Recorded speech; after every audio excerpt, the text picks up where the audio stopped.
Hello friends, நம்ம இன்னைக்கு தீரன் சின்னமலையை பற்றி பார்க்கலாம். அவரோட ஸ்டோரி பார்க்கலாம்.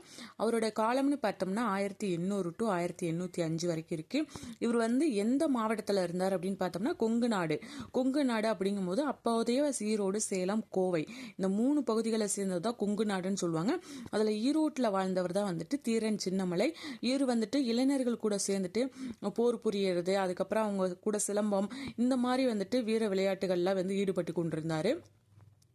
அப்போ அந்த ஈரோடு பகுதியை ஆட்சி செய்தவர் யார் அப்படின்னு பார்த்தோம்னா ஹைதர் அலி. அவர் என்ன பண்ணுவார்னு பார்த்தோம்னா அவரோட தளபதி முகமது அலியை வரி வசூலிக்க ஈரோடு பகுதிக்கு அனுப்புவார். அனுப்பும் போது அப்போ இளைஞர்கள் கூட இருந்த தீரன் சின்னமலை, அவரோட இயற்பெயர் பார்த்தோம்னா தீர்க்கதரிசி. அவர் என்ன பண்ணுவார் அப்படி தீர்க்ககிரி. அவர் என்ன பண்ணுவார் அப்படின்னு பார்த்தோம்னா ஒரு மலைப்பகுதி, 2 மலைப்பகுதிகளுக்கு இடையில அந்த முகமது அலியை வரிமறிச்சு அவர்கிட்ட அந்த வரி பணத்தை இவர் பிடுங்கிட்டு ஒரு வசனம் சொல்லுவார். அந்த முகமது அலி கேட்பாரு, என்னுடைய அரசர் கேட்டால் நான் என்ன பதில் சொல்லணும் அப்படின்னு கேட்கும் போது அப்போ அவர் சொல்லுவார், தீரன் சின்னமலை, அவர் சிவன் மலைக்கும் சென்னி மலைக்கும் இடையில் இந்த சின்ன மலை பறித்து கொண்டான்னு போய் சொல்லு அப்படின்னு சொல்லுவார். அந்த இடத்துல முகமது அலிக்கும் தீரன் சின்னமலைக்கும் நடந்த போர் தான் நொய்யல் போர். அதில் வெற்றி பெற்றவர் யார் அப்படின்னு பார்த்தோம்னா தீரன் தான் வெற்றி பெறுவார். இவர் ஆங்கிலேயருக்கு எதிராக 3 போர் புரிஞ்சிருக்கிறாரு. அந்த 3 போர் என்னன்னு பார்த்தோம்னா காவேரி போர் 1801, ஓடாநிலை போர் 1802, அரச்சலூர் போர் 1804. இதில் ஓடாநிலை போர் அப்படிங்கிறது யாருக்கு நினைவாக கட்டினது அப்படின்னு பார்த்தோம்னா திப்பு சுல்தானுக்கு நினைவாக கட்டினதுதான். ஏன்னா இவர் ஹைதர் அலி திப்பு சுல்தானோட அப்பா ஹைதர் அலியை அவர் அவங்க தளபதி முகமது அலியை வெற்றி கொண்டுருவார். அதுக்கப்புறமேலுக்கு ஹைதர் அலி இறந்ததுக்கப்புறம் அவங்க மகன் திப்பு சுல்தான் வரும்போது அவர் ஆங்கிலேயர்களை எதிர்க்கிறதுக்கு சரியான இளைஞர்கள் தேவை அப்படின்னு சொல்லி அவர் நினைவு கூறும்போது தீரன் சின்னமலை ஒரு ஞாபகத்துக்கு வருவார். அப்போ அவங்க 2 பேரும் நட்பாகி ஆங்கிலேயரை எதிர்க்கணும் அப்படின்னு முடிவு பண்ணுவாங்க.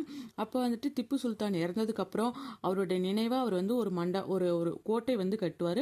அந்த கோட்டை ஓடாநிலை கோட்டை அப்படின்னு சொல்லுவாங்க.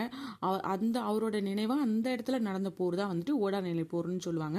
இவர் ஆங்கிலேயருக்கு எதிராக 3 போர் புரிந்தோம். அந்த 3 போர்லயும் தீரன் சின்னமலை தான் வெற்றி பெறுவார். தீரன் ஃபர்ஸ்ட் காவேரி போர்ல தீரனுக்கும் கர்னல் மேக்ஸ்க்கும் இடையில போர் நடக்கும். தீரன் வெற்றி பெற்றுவார். அதுக்கப்புறமேலுக்கு 1802 ஓடாநிலை போரோ அதே கர்னல் மேக்ஸ் தான் வருவார். ஆனால் தீரன் அவர் தலையை துண்டிச்சு அவர் தீரன் வெற்றி பெற்றுவார். 3வது அரச்சலூர் போர்லையும் தீரன் விசஸ் ஹரிஸ் இடையில நடக்கும். அதுலேயும் தீரன் வெற்றி பெறுவார். இப்படி ஆங்கிலேயரே தோற்கடிக்க முடியாத ஒரு வீரராக இருந்தவர் தான் தீரன் சின்னமலை.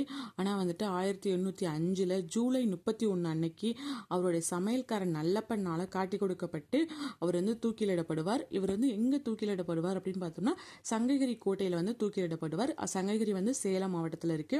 அந்த இடத்துல தான் இவர் தூக்கிலிடப்படுவார். அதுக்கப்புறமேலுக்கு அவர் மட்டும் தூக்கிலிடப்பட்டது இல்லாம அவருடைய சகோதரர்களும் சேர்ந்து தூக்கிலிடப்படுவாங்க.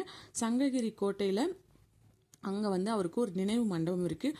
அது இல்லாமல் ஈரோடு கலெக்டர் ஆஃபீஸ் தீரன் சின்னமலை நேமில் தான் இருக்குது. 2005 கவர்மெண்ட் அரசு அஞ்சல் தலை அவருக்கு வெளியிட்டது.